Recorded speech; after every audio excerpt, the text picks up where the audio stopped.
Hello दोस्तों, एक बार फिर से स्वागत है आपका मेरे इस चैनल में। तो जैसा कि आप सभी को मालूम है, हम टेस्ट सीरीज़ कर रहे हैं 2025 की प्रीलिम्स के लिए। ठीक है, जिसमें हम इससे पहले ही लगभग 4 टेस्ट कर चुके हैं। ये हमारा 5वां टेस्ट है। ठीक है, जिसमें हम प्री से पहले लगभग 100 से 150 टेस्ट करने वाले हैं। ठीक है, बिल्कुल फ्री रहेंगे। और इनकी आपको अगर पीडीएफ चाहिए तो टेलीग्राम चैनल ज्वाइन कर सकते हैं और उसमें आपको पीडीएफ मिल जाएगी। और ये दोस्तों क्वेश्चन 100 क्वेश्चन का ये टेस्ट नहीं होता है। इसके प्रत्येक क्वेश्चन में लगभग 2 से 3 फैक्ट या 4 कभी कभी 5 फैक्ट एक्स्ट्रा मिलते हैं। तो 100 क्वेश्चन के साथ इसमें लगभग 500 फैक्ट मिलते हैं। 100 क्वेश्चन में 500 फैक्ट मिलते हैं। ठीक है, एक टेस्ट करने से हमारे 500 फैक्ट क्लियर होते हैं। ठीक है, तो ये आप देखेंगे वो कैसे। चलिए स्टार्ट करते हैं हम बिना समय को बर्बाद किए। ठीक है, चलिए। टेस्ट है साहित्य एवं व्यक्तित्व का। टेस्ट नंबर 5, साहित्य और व्यक्तित्व। पहला क्वेश्चन, निमाड़ी दिवस कब मनाया जाता है? निमाड़ी दिवस कब मनाया जाता है? यह मनाया जाता है 19 सितंबर को। 19 सितंबर को निमाड़ी दिवस मनाया जाता है। निमाड़ी दिवस 19 सितंबर को मनाया जाता है। यह सौरसेनी अपभ्रंश से विकसित हुई है। जॉर्ज ग्रियर्सन ने इसे दक्षिणी हिंदी संबोधित किया था। मतलब जो निमाड़ी भाषा दिवस है ना, ठीक है, ये निमाड़ी भाषा दिवस है। तो निमाड़ी भाषा दिवस कब मनाया जाता है? 19 सितंबर को मनाया जाता है। और यह सौरसेनी अपभ्रंश से विकसित हुई है। कौन? निमाड़ी भाषा। जॉर्ज ग्रियर्सन ने इसे दक्षिणी हिंदी कहकर संबोधित किया है। ठीक है,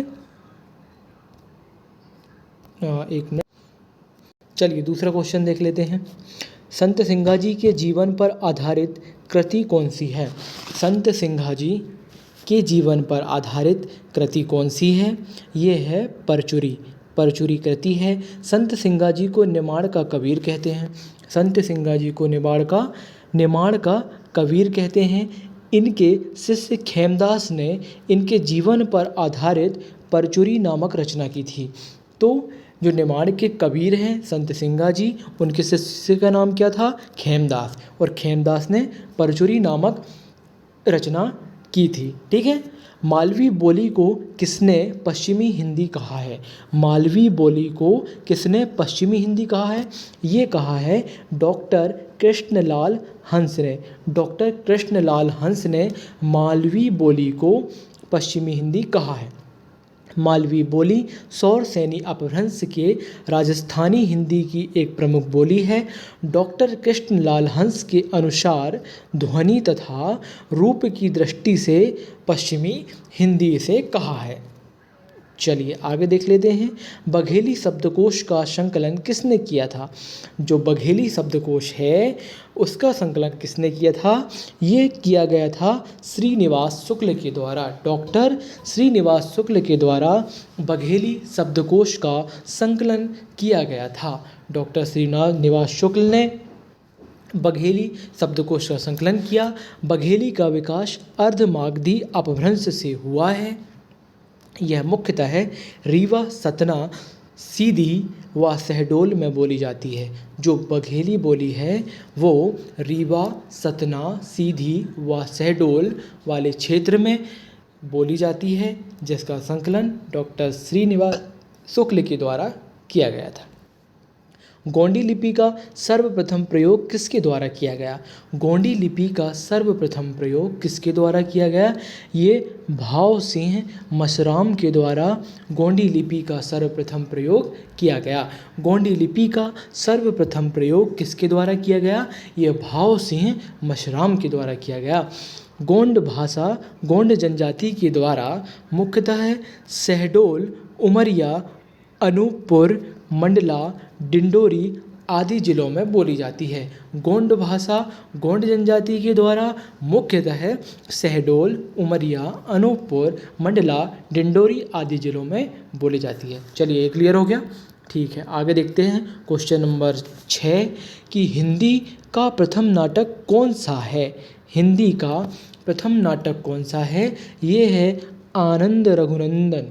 आनंद रघुनंदन हिंदी का प्रथम नाटक है।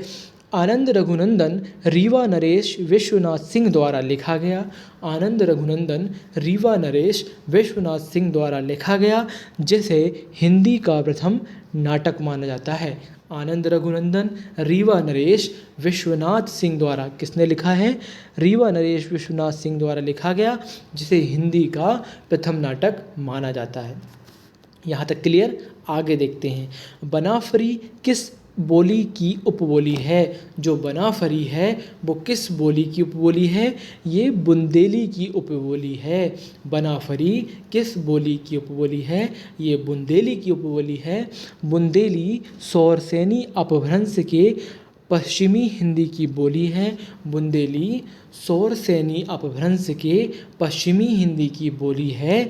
इसका नाम जॉर्ज ग्रियर्सन ने किया था। जो बनाफरी नाम है, इसका नामकरण जॉर्ज ग्रियर्सन के द्वारा किया गया था। ठीक है, आगे देखते हैं, श्री राम परिहार का जन्म कहाँ हुआ था? श्री राम परिहार का जन्म कहाँ हुआ था? इनका जन्म हुआ था फेफरिया खंडवा में। खंडवा जिला का एक स्थान है फेफरिया, वहाँ पर श्री राम परिहार का जन्म होता है। और श्री राम परिहार निमाड़ी बोली के साहित्यकार हैं। इन्होंने निमाड़ी का साहित्य नामक इतिहास पुस्तक लिखी है। तो क्वेश्चन यदि पूछा जाए कि निमाड़ी साहित्य का इतिहास नामक पुस्तक किसने लिखी है? ये लिखी है श्री राम परिहार, जिनका जन्म फेफरिया नामक स्थान खंडवा जिले में हुआ था। अगला क्वेश्चन है कि तिरहरी गरोहा किस बोली की उपबोली है? तिरहरी और गरोहा ये बघेली बोली की उपबोली मानी जाती है। तिरहरी और गरोहा बघेली बोली की उपबोली बोली जाती है। ठीक है, आगे देखते हैं, बघेली का विकास अर्धमागधी अपभ्रंश से हुआ है। यह मुख्य रूप से रीवा, सतना व सीधी शहडोल जिले में बोली जाती है। ये डिटेल हमने पिछले एक क्वेश्चन में और पढ़ा था। चलिए, रिवीजन की दृष्टि से ये महत्वपूर्ण रहा हमारे लिए। अगला क्वेश्चन है कि महेश कटारे को किस वर्ष साहित्य अकादमी पुरस्कार प्रदान किया जाता है? महेश कटारे, जो फिर से एक बुंदेली शब्दकोश का इन्होंने संकलन किया था, ये इनको साहित्य अकादमी पुरस्कार कब दिया जाता है दोस्तों? ये दिया जाता है 2017 को। महेश कटारे के द्वारा बुंदेली शब्दकोश का संकलन किया गया तथा 2017 में साहित्य अकादमी पुरस्कार से इनको नवाज दिया गया। ठीक है, यह साहित्य अकादमी पुरस्कार से नवाजा गया। महेश कटारे के द्वारा बुंदेली शब्दकोश का संकलन किया गया तथा वर्ष 2017 में साहित्य अकादमी पुरस्कार प्रदान किया गया। तो महेश कटारे को साहित्य अकादमी पुरस्कार 2017 में प्रदान किया गया।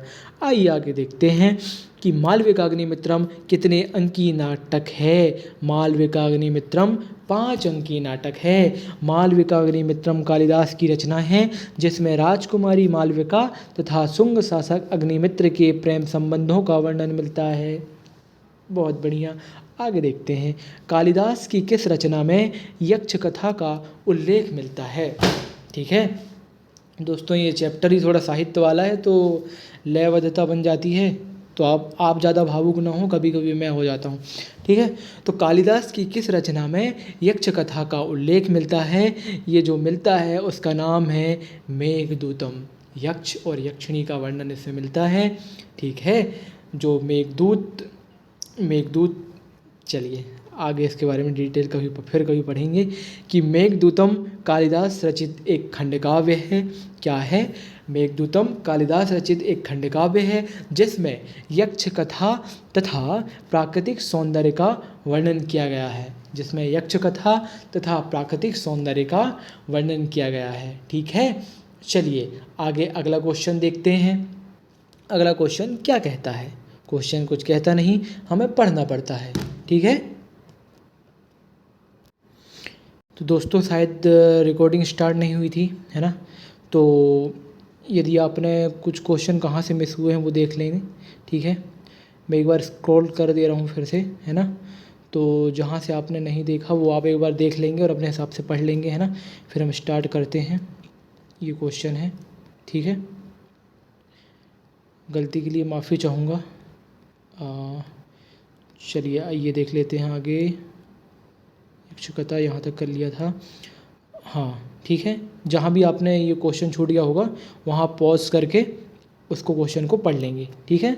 चलिए ये ठीक था, हाँ। रिकॉर्डिंग स्टार्ट है। यहाँ से देखते हैं कि भर्तहरि का समाधि स्थल कहाँ स्थित है। ये है सरिस्का वाले स्थान पर। भर्तहरि चंद्रगुप्त के बड़े भाई थे।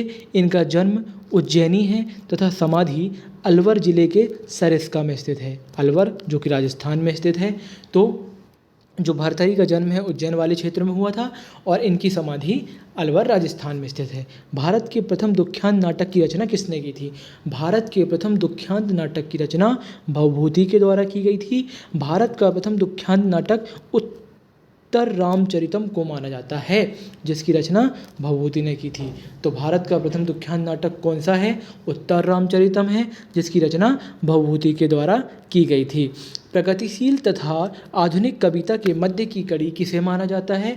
ये माना जाता है गजानन माधव मुक्तिबोध को।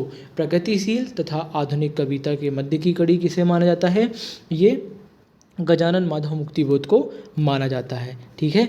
गजानन माधव मुक्तिबोध का जन्म शिवपुरी जिले में हुआ था। ये तार सप्तक के प्रथम कवि माने जाते हैं। गजानन माधव मुक्तिबोध का जन्म शिवपुरी में हुआ था।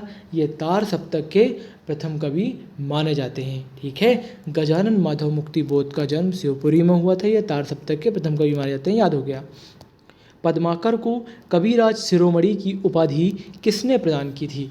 पद्माकर को कविराज शिरोमणि की उपाधि किसने प्रदान की थी। ये प्रताप सिंह ने प्राप्त की थी, जो कि जयपुर के शासक हैं। पद्माकर का जन्म सागर में हुआ तथा इनकी कविताओं में ब्रजभाषा का शुद्ध रूप देखने को मिलता है। ब्रजभाषा का शुद्ध रूप देखने को मिलता है, ठीक है।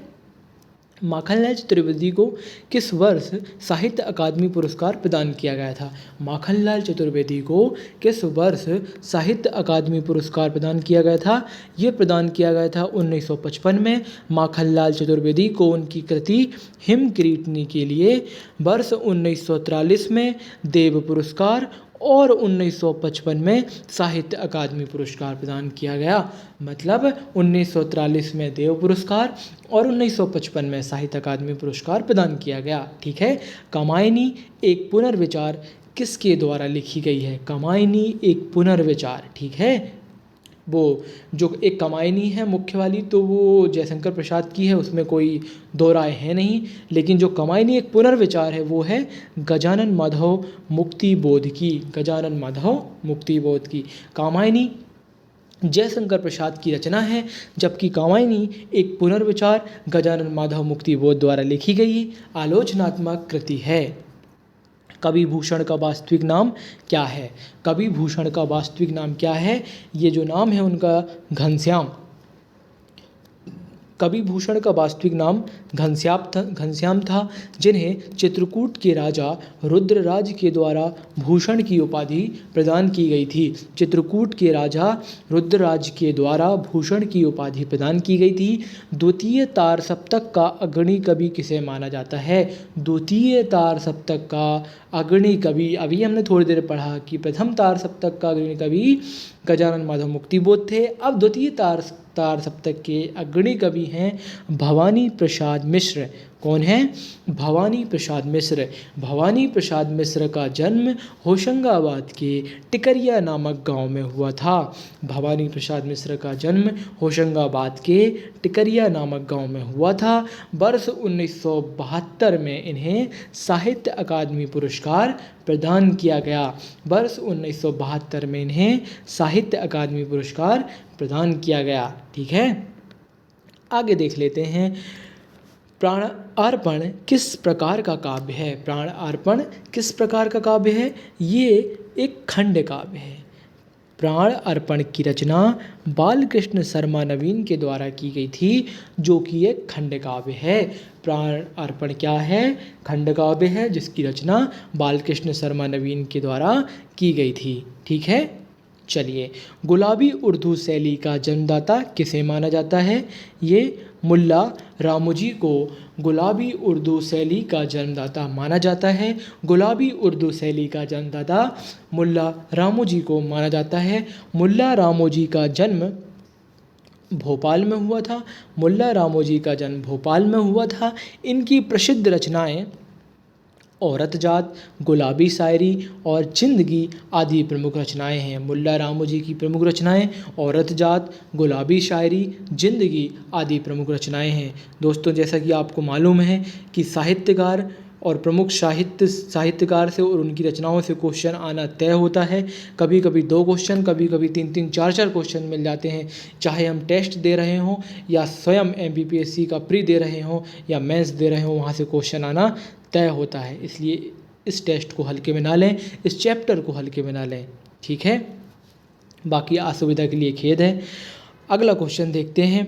हरिशंकर परसाई को उनकी किस कृति के लिए साहित्य अकादमी पुरस्कार प्रदान किया गया? हरिशंकर परसाई को उनकी किस कृति के लिए साहित्य अकादमी पुरस्कार प्रदान किया गया? विकलांग श्रद्धा के दौर हेतु। विकलांग श्रद्धा के दौर हेतु हरिशंकर परसाई को उनकी कृति के लिए साहित्य अकादमी पुरस्कार प्रदान किया गया। हरिशंकर परसाई का जन्म नर्मदापुरम में हुआ था तथा वर्ष 1982 में इन्हें साहित्य अकादमी पुरस्कार प्रदान कर दिया गया। चलिए, अगला क्वेश्चन देखते हैं। लोक गायन की विधा फाग का विकास किसने किया था? जो लोक गायन की एक विधा है फाग, उसका विकास किया था ईसुरी ने, लोक कवि ईसुरी ने। ईसुरी को बुंदेलखंड का जयदेव भी कहा जाता है। इन्होंने लोक गायन की फाग विधा को विकसित किया। लोक गायन ईसुरी ने, मतलब ईसुरी को बुंदेलखंड का जयदेव कहा जाता है और इन्होंने लोक गायन की फाग विधा को विकसित किया था। ठीक है, अगला क्वेश्चन। मैं और केवल मैं कौन सी विधा है? कवि शरद जोशी द्वारा लिखित उपन्यास है यह मैं और केवल मैं। मैं और केवल मैं शरद जोशी द्वारा लिखित एक उपन्यास है। शरद जोशी का जन्म उज्जैन में हुआ था। कहाँ हुआ था? उज्जैन में। हिंदुस्तानी शिष्टाचार नामक नाटक किसने लिखा? हिंदुस्तानी शिष्टाचार नामक नाटक किसने लिखा? ये गुरु कामता प्रसाद ने लिखा। हिंदुस्तानी शिष्टाचार नामक नाटक गुरु कामता प्रसाद के द्वारा लिखा गया। ठीक है, चलिए आगे देखते हैं। इनका जन्म या गुरु कामता प्रसाद का जन्म सागर जिले में हुआ तथा इनके द्वारा पथ पुष्पावली, हिंदुस्तानी शिष्टाचार व सुदर्शन शीर्षक से नाटक लिखे गए। ठीक है, अगला क्वेश्चन देख लेते हैं। सुभद्रा कुमारी चौहान का प्रथम कहानी संग्रह का नाम क्या था? सुभद्रा कुमारी चौहान का प्रथम कहानी संग्रह का क्या नाम है? ठीक है, सुभद्रा कुमारी चौहान का प्रथम कहानी संग्रह का क्या नाम है? ये नाम है बिखरे मोती। ठीक है, सुभद्रा कुमारी चौहान का प्रथम कहानी संग्रह का क्या नाम है?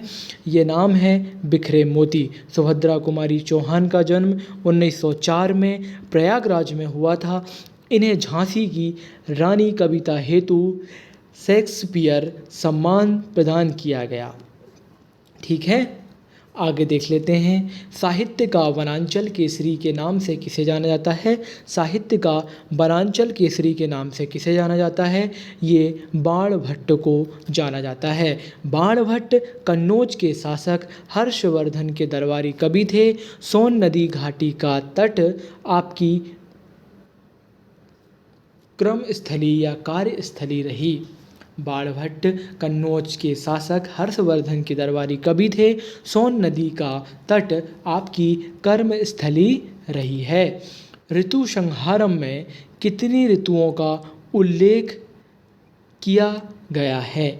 ऋतु संहारम में ऋतुसंहारम में कितनी ऋतुओं का वर्णन किया गया है? कुल 6 ऋतुओं का। ऋतुसंहारम में कालिदास द्वारा एक गीत काव्य में 6 ऋतुओं का उल्लेख किया गया है। ठीक है, 6 ऋतुओं का उल्लेख किया गया है। आगे देखते हैं, अंधों का हाथी साहित्य की किस विधा में लिखा गया है? अंधों का हाथी साहित्य की किस विधा में लिखा गया है? ये व्यंग में लिखा गया है। शरद जोशी द्वारा एक था गधा और अंधों का हाथी व्यंग्यात्मक विधा में लिखे गए हैं। शरद जोशी द्वारा एक था गधा और अंधों का हाथी व्यंग्यात्मक विधा में लिखा गया है। चलिए आगे देखते हैं, महाभाष्य त्रिपदी किसके द्वारा लिखी गई है? महाभाष्य त्रिपदी किसके द्वारा लिखी गई है? ये भर्तृहरि के द्वारा लिखी गई है। महाभाष्य त्रिपदी भर्तृहरि के गुरु गोरखनाथ इनके द्वारा त्रिशतक के अंतर्गत श्रृंगार शतक, नीति शतक और वैराग्य शतक लिखा गया है। ठीक है, भर्तृहरि के गुरु कौन थे? गोरखनाथ, और इनके द्वारा 3 श्रृंगार शतक, नीति शतक और वैराग्य शतक लिखी गई है। ठीक है, भर्तृहरि को शतक त्रयी भी कहा जाता है ना, ये इन्हीं की रचनाएं हैं तीनों। बेईमानी की परत अपनी अपनी बीमारी किसकी रचनाएं हैं? बेईमानी की परत अपनी अपनी बीमारी किसकी रचनाएं हैं? ये हैं हरिशंकर परसाई की। बेईमानी की परत अपनी अपनी बीमारी किसकी रचनाएं हैं? ये हैं हरिशंकर परसाई की। हरिशंकर परसाई का जन्म नर्मदापुरम में हुआ। 1982 में साहित्य अकादमी पुरस्कार इनको विकलांग श्रद्धा के दौर हेतु प्रदान किया जाता है। विकलांग श्रद्धा के दौर हेतु इनको साहित्य अकादमी पुरस्कार प्रदान किया जाता है। अगला क्वेश्चन देखते हैं, भवभूति किस शासक के दरबारी कवि थे? ये कन्नौज के यशोवर्मन के दरबारी कवि थे। ठीक है, भवभूति का पूरा नाम श्रीकंठ पदलाच्छन भवभूति है। इन्हें भारत का मिल्टन या भारत का आम्बिक भी कहा जाता है। भवभूति को भारत का मिल्टन या आम्बिक भी कहा जाता है। चलिए आगे बढ़ते हैं, गिरिराज कुमार माथुर को किस रचना हेतु व्यास सम्मान प्रदान किया गया? ये मैं वक्त के सामने रचना के लिए गिरिराज कुमार माथुर को व्यास सम्मान प्रदान किया गया। ठीक है, जो कि साहित्य अकादमी का एक प्रमुख पुरस्कार है। मतलब इनको जो है साहित्य अकादमी पुरस्कार तथा व्यास सम्मान दोनों दिया गया था, सिर्फ एक ही रचना के लिए, मैं वक्त के सामने। ठीक है, विश्व का प्रथम उपन्यास किसे माना जाता है? विश्व का प्रथम उपन्यास किसे माना जाता है? ये माना जाता है कादम्बरी को। विश्व का प्रथम उपन्यास कादम्बरी को माना जाता है। किसको माना जाता है? कादम्बरी को विश्व का प्रथम उपन्यास माना जाता है। हर्षवर्धन के दरबारी कवि बाणभट्ट के द्वारा कादम्बरी की रचना की गई। हर्षवर्धन के दरबारी कवि बाणभट्ट के द्वारा कादम्बरी की रचना की गई, जिसे विश्व का प्रथम उपन्यास माना जाता है। हर्षवर्धन के दरबारी कवि बाणभट्ट के द्वारा कादम्बरी की रचना की गई, जिसे विश्व का प्रथम उपन्यास माना जाता है या मानते हैं। ठीक है, आगे बढ़ते हैं, कवि प्रदीप का मूल नाम क्या है? कवि प्रदीप का मूल नाम है रामचंद्र द्विवेदी। ठीक है, कवि प्रदीप का मूल नाम क्या था? रामचंद्र द्विवेदी। रामचंद्र द्विवेदी का जन्म उज्जैन में हुआ तथा वर्ष 1997 में इन्हें दादा साहब फाल्के पुरस्कार से सम्मानित किया गया। रामचंद्र द्विवेदी का जन्म या कवि प्रदीप का जन्म उज्जैन में होता है और कवि प्रदीप को 1997 में दादा साहब फाल्के पुरस्कार से नवाजा जाता है। अमृतलाल बेगड़ को किस वर्ष साहित्य अकादमी पुरस्कार प्रदान किया गया? 2004 में अमृतलाल बेगड़ को साहित्य अकादमी पुरस्कार प्रदान कर दिया जाता है। अमृतलाल बेगड़ का जन्म मध्य प्रदेश के जबलपुर शहर में होता है। इन्होंने तीरे तीरे नर्मदा, नर्मदा तुम कितनी सुंदर हो, अमृतस्य नर्मदा आदि ग्रंथों की रचना की। अगला क्वेश्चन, चाह नहीं मैं सुरबाला के चाह नहीं मैं सुरबाला के गहनों में गूथा जाऊं, कविता का शीर्षक बताइए। कविता का शीर्षक का नाम है पुष्प की अभिलाषा। पुष्प की अभिलाषा शीर्षक से माखनलाल चतुर्वेदी द्वारा इस कविता की रचना की गई है। पुष्प की अभिलाषा किसकी रचना है? माखनलाल चतुर्वेदी की यह रचना है। चाह नहीं मैं सुरबाला के गहनों में गुथा जाऊं, ठीक है, वही है, माली मुझे फेंक देना उस पद पर जिस पद पर सैनिक गुजरते हैं, कुछ इस प्रकार से कविता है। बहुत प्यारी कविता है। कभी वक्त मिले तो यूट्यूब या गूगल में सर्च कर सकते हैं कि माखनलाल चतुर्वेदी की पुष्प की अभिलाषा जो कविता है, ठीक है। पाहन पूजे हरि मिले तो मैं पूजूं पहाड़, ठीक है। पाहन पूजे हरि मिले तो मैं पूजूं पहाड़, ये कविता है कबीरदास की। यह दोहा लिया गया है कबीरदास से। कबीरदास मध्यकालीन ज्ञानमार्गी शाखा के कवि थे। इनका ज्ञान संग्रह बीजक कहलाता है। क्या कहलाता है? बीजक। इतनी पत्थर रोशनी किसकी रचना है? इतनी पत्थर रोशनी किसकी रचना है? ये है चंद्रकांत देव ताले की। अन्य रचनाएं हैं इनकी हड्डियों में छिपा ज्वर और पत्थर की बेंच। आगे देखते हैं। करम प्रधान विश्व करी राखा, करम प्रधान विश्व करी राखा, जो जस कारई सो तो फलु चाखा, किसके द्वारा लिखा गया है? ऐसा लग रहा है क्वेश्चन नहीं दोहा पढ़ने आए, ठीक है, कोई बात नहीं। जब तक जिस वे में लेखक ने लिखा है उस वे में ना पढ़ा जाए तब तक पढ़ने का मज़ा ही कहाँ है, ठीक है। चलिए आगे देखते हैं। ये जो है वो तुलसीदास के द्वारा लिखा गया है। तुलसीदास मध्यकालीन राम भक्ति शाखा के कवि हैं। इन्होंने रामचरितमानस, कवितावली, दोहावली आदि ग्रंथों की रचना की है। चलिए आगे देखते हैं। फिर से एक और दोहा है, देखते हैं। खेलत खात फिरे अंगना, खेलत खात फिरे अंगना, पग पैजनी बाजती पीरी कछोटी, किसके द्वारा लिखा गया है? ये लिखा गया है रसखान जी के द्वारा। रसखान के द्वारा लिखा गया है। रसखान कृष्ण भक्ति शाखा के कवि हैं, ठीक है, जिनकी रचना का नाम रसखान ग्रंथावली है। ये रसखान जी की प्रमुख ग्रंथ है, ठीक है, जिसमें वो भगवान कृष्ण के बाल स्वरूप का वर्णन करते हैं और उनके प्रमुख जो बाल स्वरूप हैं उसका बखान करते हैं। तो ये भी एक बहुत प्यारी कविता है, ठीक है। चलिए आगे देखते हैं। कठिन काव्य का प्रेत किसे माना जाता है? कठिन काव्य का प्रेत केशवदास को माना जाता है। कठिन काव्य का प्रेत केशवदास को माना जाता है। आइए आगे देखते हैं। इनका जन्म ओरछा में हुआ। कहाँ हुआ? केशवदास का जन्म ओरछा में हुआ। ये रीति काल के प्रमुख कवि थे। इन्हें हिंदी का प्रथम आचार्य माना जाता है। ये रीति काल के प्रमुख कवि थे। इन्हें हिंदी का प्रथम आचार्य माना जाता है। तो हिंदी का प्रथम आचार्य केशवदास को माना जाता है। चलिए आगे देखते हैं। अब दोस्तों हम तेज़ी से बढ़ेंगे। यदि आपको वीडियो तेज़ लगे तो आप स्लो कर सकते हैं, ठीक है, क्योंकि वीडियो फिर बहुत लंबा हो जाएगा, है ना, अपलोड करने में दिक्कत जाती है। चलिए देखते हैं अगले क्वेश्चन। दोषबोध किसकी रचना है? दोषबोध संत सिंगा जी की रचना है। संत सिंगा जी का जन्म खाजुरी ग्राम बड़वानी में हुआ। इन्हें निमाड़ का कबीर कहा जाता है। रचनाएं हैं नरद, शरद और शखिया, ठीक है।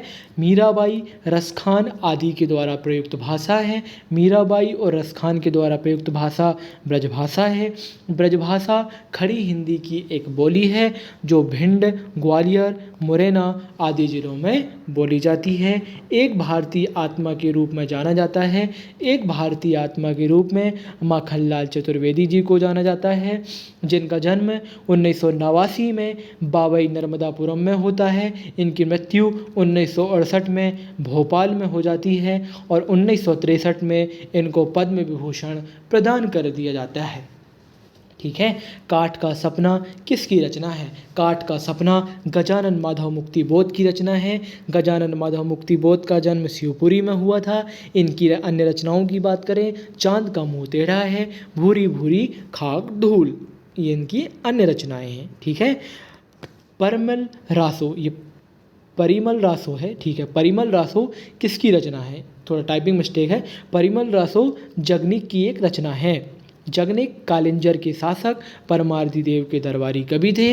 इन्होंने आलाखंड और परिमल रासो की रचना की है।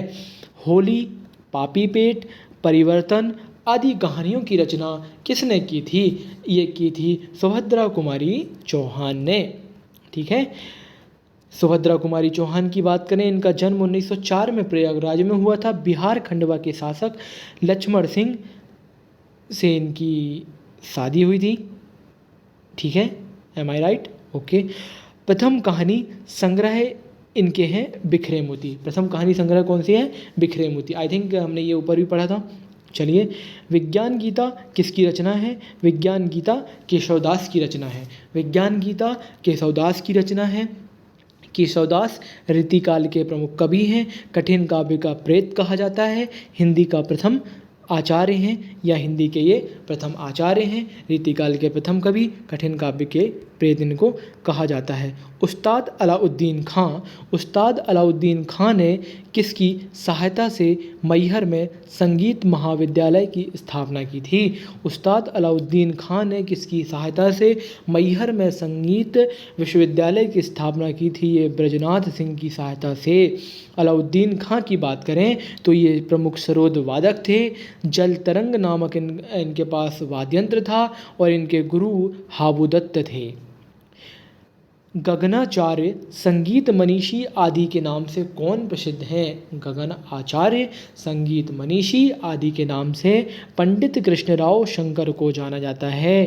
पंडित कृष्णराव शंकर। पंडित कृष्णराव शंकर ग्वालियर के प्रसिद्ध संगीतकार हैं, जिन्हें गगन आचार्य और संगीत मनीषी आदि के नाम से भी जाना जाता है।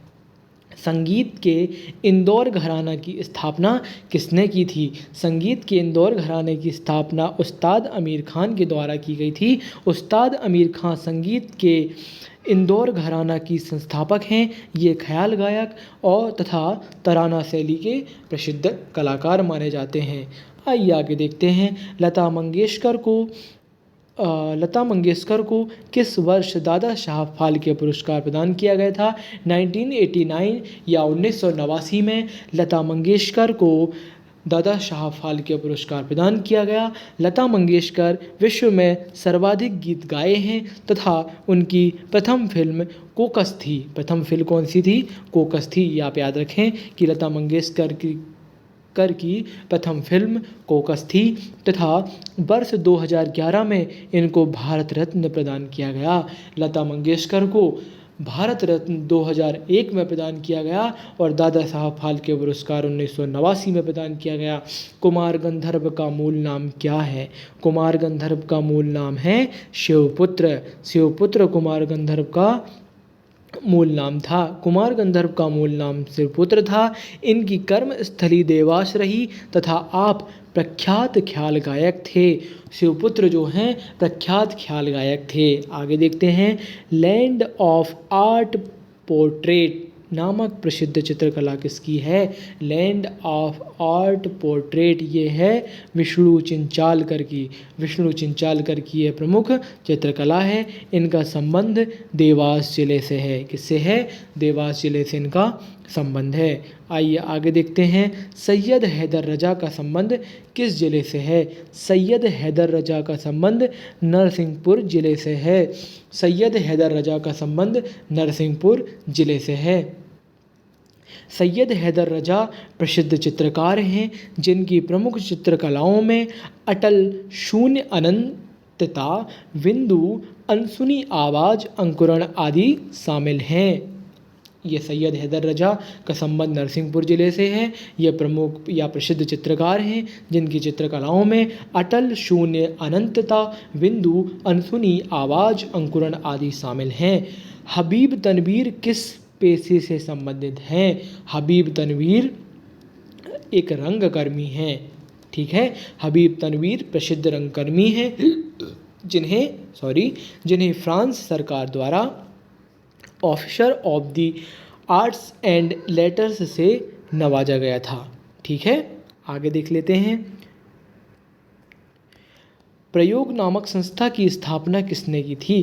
प्रयोग नामक संस्था की स्थापना किसने की थी? ये की थी अनवर सिद्दीकी ने।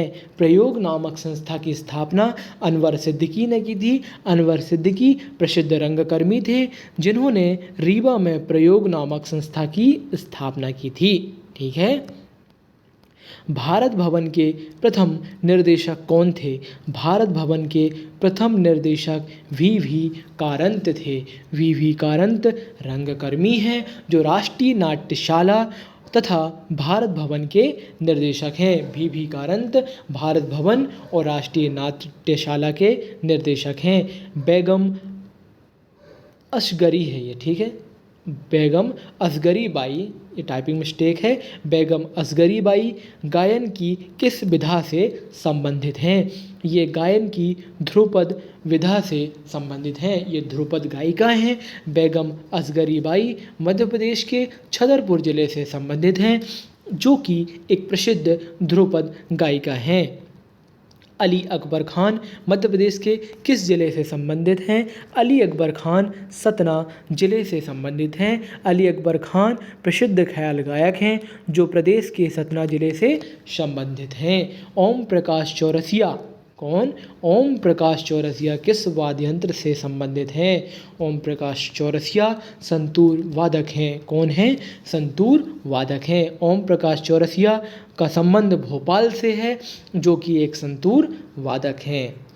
बालकृष्ण आनंदराव आपटेकर किसका मूल नाम है? बालकृष्ण आनंदराव आपटेकर किसका मूल नाम है? ये राजा भैया पूंछ वाले का मूल नाम है। राजा भैया पूंछ वाले ग्वालियर संगीत घराना से संबंधित हैं। प्रसिद्ध सरोद वादक हैं जिनका मूल नाम बालकृष्ण आनंदराव आपटेकर है। ठीक है।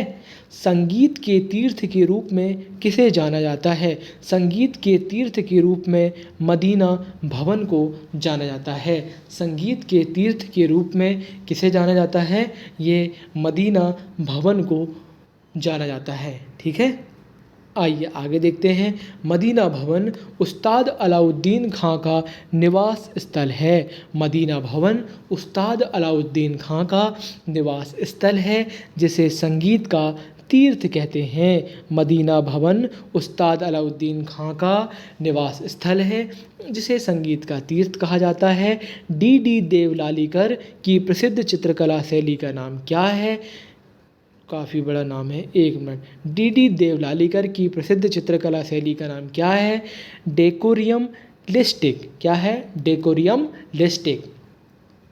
डी देवलालीकर धार जिले से संबंधित हैं जो कि प्रसिद्ध चित्रकार हैं जिन्हें चित्रकला का पितृपुरुष के नाम से संबोधित किया जाता है। तो चित्रकला का पितृपुरुष के नाम से किसे जाना जाता है? डी देवलालीकर को। गजगामिनी नामक चित्र श्रृंखला किसके द्वारा प्रस्तुत की गई? गजगामिनी नामक चित्रकला मकबूल फ़िदा हुसैन के द्वारा प्रस्तुत की गई। मकबूल फ़िदा हुसैन प्रसिद्ध चित्रकार हैं जिन्होंने गजगामिनी नामक चित्र श्रृंखला प्रारंभ की। बंसी कौल द्वारा स्थापित प्रमुख संस्था का नाम बताइए। ये है रंग विदूषक। बंसी कौल द्वारा स्थापित प्रमुख संस्था का नाम रंग विदूषक है। बंसी कौल मूलतः जम्मू एंड कश्मीर से हैं। ये रंगकर्मी हैं जिन्हें रंग विदूषक नामक संस्था की स्थापना की थी। हाल ही में इनका निधन हो गया है। बंसी कौल का जो कि रंग विदूषक हैं या रंगकर्मी है बंसी कौल, इनका संबंध जम्मू कश्मीर से है। ठीक है। जन नाट्य संघ की स्थापना किसके द्वारा की गई थी? जन नाट्य संघ की स्थापना नरहरि पटेल के द्वारा की गई थी। ठीक है। नरहरि पटेल के द्वारा जन नाट्य संघ की स्थापना की गई थी। नरहरि पटेल एक रंगकर्मी हैं जिन्होंने जन नाट्य संघ एवं थावनिक जैसी संस्थाओं की स्थापना की। जावेद अख्तर का संबंध मध्य प्रदेश के किस जिले से है? जावेद अख्तर का संबंध ग्वालियर से है। जावेद अख्तर प्रसिद्ध गज़लकार तथा कथा लेखक हैं जो मध्य प्रदेश के ग्वालियर से संबंधित हैं। आगे देखते हैं। प्रदेश की पहली महिला चिकित्सक का नाम बताइए। ये हैं भक्ति यादव। प्रदेश की पहली महिला चिकित्सक हैं भक्ति यादव। भक्ति यादव प्रदेश की पहली महिला चिकित्सक हैं। भज्जू श्याम किस कला से संबंधित हैं? भज्जू श्याम और चाहे जनगढ़ श्याम हो, ये गोंडी कला से संबंधित हैं। भज्जू श्याम प्रसिद्ध गोंड कलाकार माने जाते हैं या प्रसिद्ध हैं। भारत के 27वें CTI मध्य प्रदेश किस जिले से संबंधित हैं? ठीक है, CTI नहीं है यार, ये क्या CJI है। ठीक है, भारत के 27वें CJI JS वर्मा थे, जो मध्य प्रदेश के सतना जिले से संबंधित थे। किसके?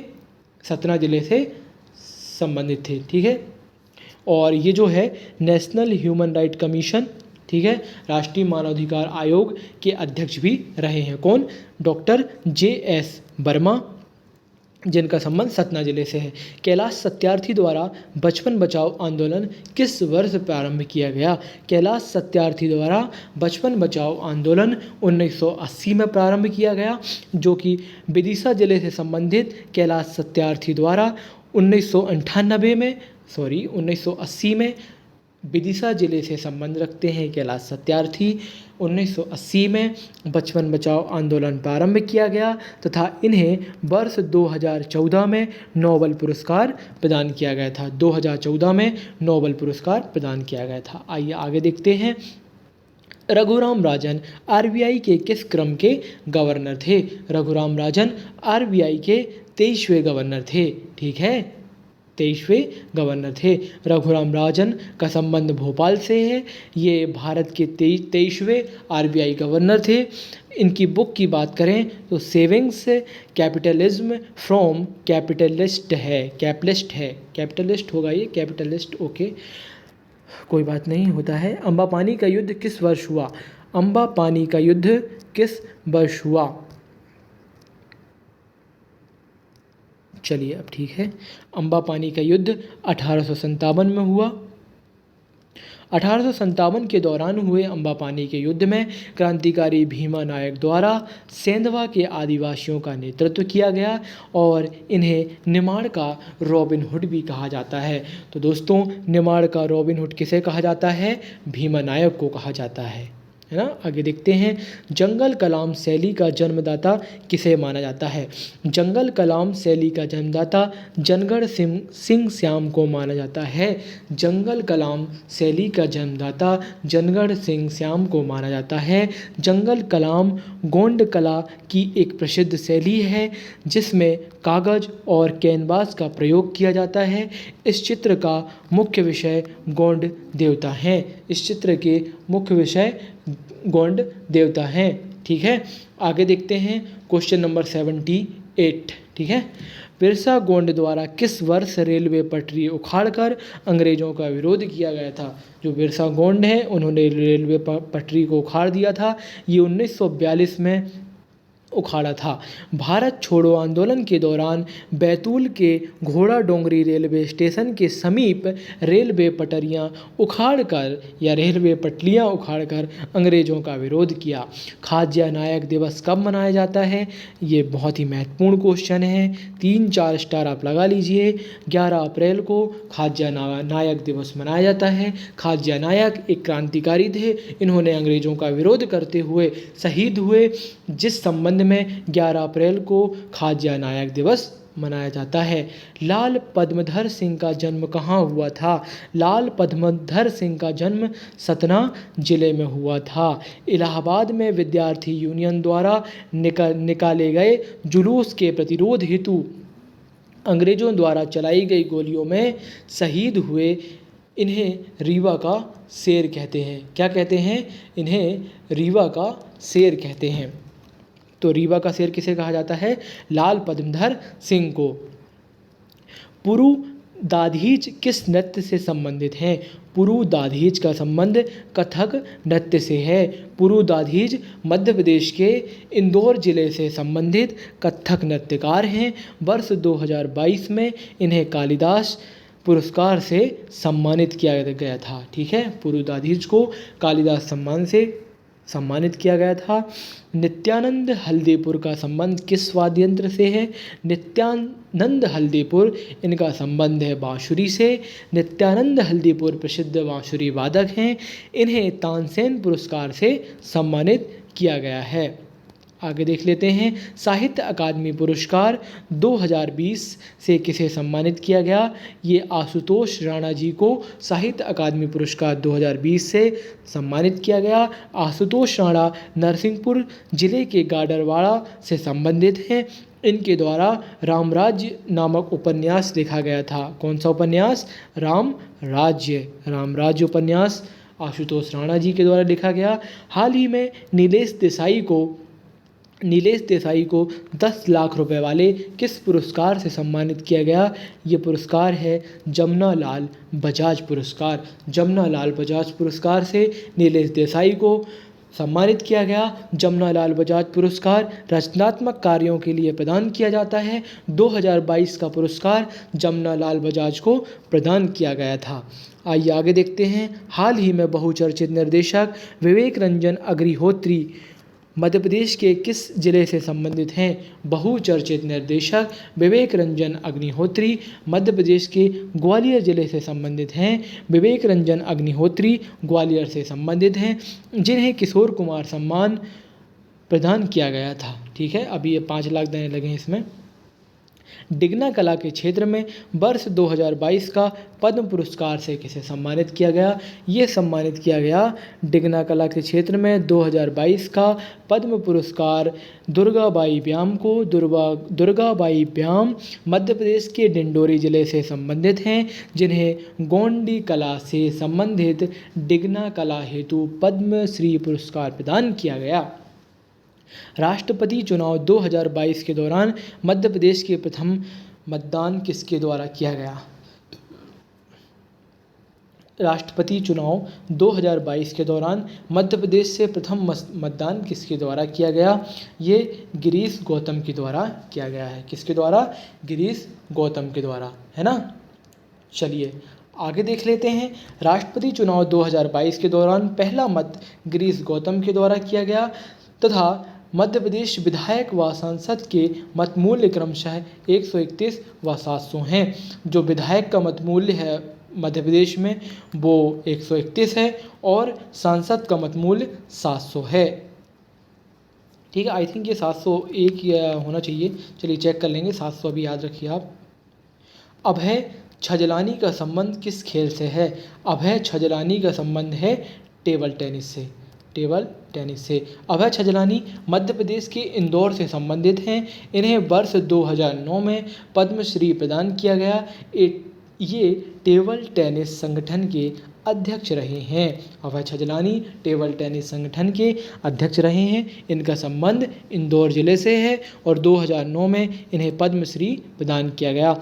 आपका बंटी, 1 इंच मुस्कान आदि किसकी रचनाएं हैं? आपका बंटी ये मनु भंडारी की रचना है। मनु भंडारी, जिनका वास्तविक नाम महेंद्र कुमारी था, आप एक प्रसिद्ध कहानीकार थीं, जिनकी रचनाएं महाभोज और मैं हार गई आदि इनकी रचनाएं हैं। रत्नेश पांडे किससे संबंधित हैं? रत्नेश पांडे एक पर्वतारोही हैं। इनका संबंध सतना जिले से है। फिट इंडिया चैंपियनशिप इन्होंने जीती थी। रत्नेश पांडे पर्वतारोही सतना जिले से हैं। पूजा ओझा का संबंध किस जिले से है? पूजा ओझा, ठीक है, पूजा ओझा शायद ये अवध ओझा की भतीजी हो सकती हैं। ठीक है, आप भावुक नहीं होंगे। पूजा ओझा का संबंध किस खेल से है? सॉरी, मैं भावुक हो गया। पूजा ओझा का संबंध किस खेल से है? ये पैरा कयाकिंग से है। पूजा ओझा भिंड जिले से हैं। अब देखिए संबंध किस जिले से है? भिंड जिले से हैं। खेल इनका पैरा कयाकिंग है। पैरा कयाकिंग खेल से संबंधित हैं। कनाडा में आयोजित ICF वर्ल्ड चैंपियनशिप में इन्होंने सिल्वर जीता था। पूजा ओझा ने भाई साहब सिल्वर जीत लिया है ना। चलिए, किस बैगा व्यक्तित्व का मध्य प्रदेश की गौरव से सम्मानित किया गया? मध्य प्रदेश की गौरव से सम्मानित किया गया किस बैगा व्यक्तित्व को? ये हैं लहरी बाई। लहरी बाई बैगा कलाकार हैं जो कि डिंडोरी जिले से संबंध रखती हैं। इन्हें मिलेट्स ब्रांड एम्बेसडर भी बनाया गया है लहरी बाई को। श्री अन्न के 150 से अधिक बीजों का इन्होंने संरक्षण किया था। लहरी बाई मिलेट्स की ब्रांड एम्बेसडर, 150 से अधिक बीजों का इन्होंने संरक्षण किया। लहरी बाई जो बैगा जनजाति की प्रमुख महिला हैं और इनका संबंध डिंडोरी जिले से है। संयुक्त राष्ट्र ने मध्य प्रदेश से संबंधित किस व्यक्तित्व को रियल सुपर हीरो पुरस्कार से सम्मानित किया है? ये सम्मानित किया है केशव पांडे को। किसको सम्मानित किया है? केशव पांडे को। चलिए आगे देख लेते हैं। केशव पांडे मध्य प्रदेश के ग्वालियर से संबंधित हैं। केशव पांडे दोस्तों रत्नेश पांडे सतना जिले से संबंधित थे और केशव पांडे ग्वालियर जिले से संबंधित हैं। समाज सेना हेतु इन्हें रियल सुपर हीरो पुरस्कार से सम्मानित किया गया। सरफराज अहमद का संबंध किस कला से है? सरफराज अहमद ये नाटककार या रंगकर्मी हैं। सरफराज अहमद भोपाल जिले से हैं जो एक रंगकर्मी हैं जिन्हें संगीत नाटक अकादमी द्वारा बिस्मिल्लाह खान हसन पुरस्कार प्रदान किया गया।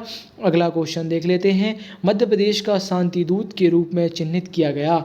मध्य प्रदेश का शांति दूत ये हैं शालिनी जैन। शालिनी जैन मध्य प्रदेश के सागर जिले से संबंधित हैं जो स्काउट गाइड की सदस्य हैं।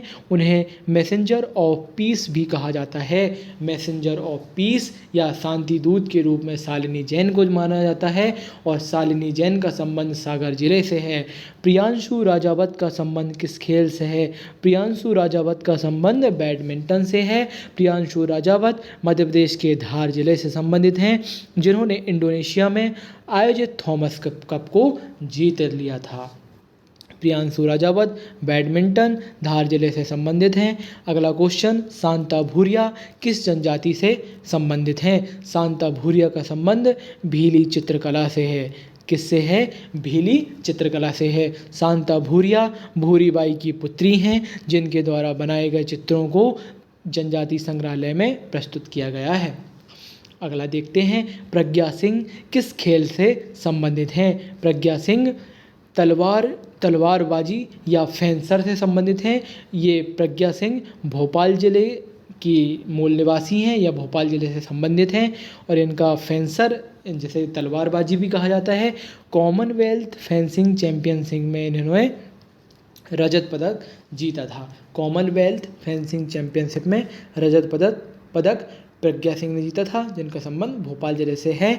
अहिल्याबाई सम्मान 2023 पाने वाली नन कुशिया श्याम किस जनजाति समूह से संबंधित हैं? ये नाम पहली बार सुन रहा दोस्तों मैं, आप भी शायद ये पहली बार सुन रहे होंगे। ठीक है, इसे याद कर लें कि अहिल्या सम्मान 2023 पाने वाली नन कुशिया श्याम किस जनजाति समूह से संबंधित हैं? ये गोंड जनजाति से संबंधित हैं। नन कुशिया श्याम प्रसिद्ध गोंड चित्रकार हैं। 100 माइक्रोमा बनाने हेतु अच्छा ये क्वेश्चन नंबर 100 है। ठीक है, माइक्रोमा बनाने हेतु प्रधानमंत्री राष्ट्रीय बाल सम्मान 2023 के से प्रदान किया गया।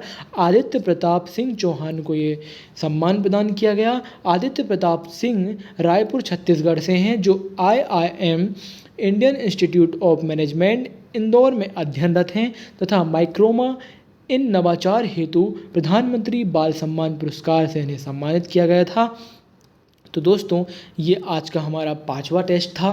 ठीक है, इससे पहले के जो 4 टेस्ट मैं अपलोड कर चुका हूँ, यदि आपने वो नहीं देखा है तो आप मेरे चैनल को विजिट कीजिए, उसमें प्लेलिस्ट मिलेगी टेस्ट वाली, उसमें आप टेस्ट देख सकते हैं। और मध्य प्रदेश की मैं एक सीरीज़ चला रहा हूँ जिसमें संपूर्ण मध्य प्रदेश कराया जा रहा है और उसमें परीक्षा धाम पब्लिकेशन की पूरी बुक करवाई जा रही है। आप प्लेलिस्ट में जाकर देखेंगे तो आपको वो प्लेलिस्ट मिल जाएगी, वहाँ से आप वीडियो देख सकते हैं। और यदि आप टेस्ट आगे और देखना चाहते हैं, प्रीलिम्स से पहले तक 100 से 150 टेस्ट यहाँ करना चाहते हैं तो चैनल को सब्सक्राइब जरूर कर लें ताकि अगले टेस्ट को ढूंढने के लिए आपको मेहनत ना करनी पड़े। अगला टेस्ट अपलोड करते ही आपके सामने मौजूद हो जाए या आपके सामने ये टेस्ट पहुंच जाए। चलिए मिलते हैं अगले टेस्ट में, तब तक के लिए बहुत बहुत धन्यवाद।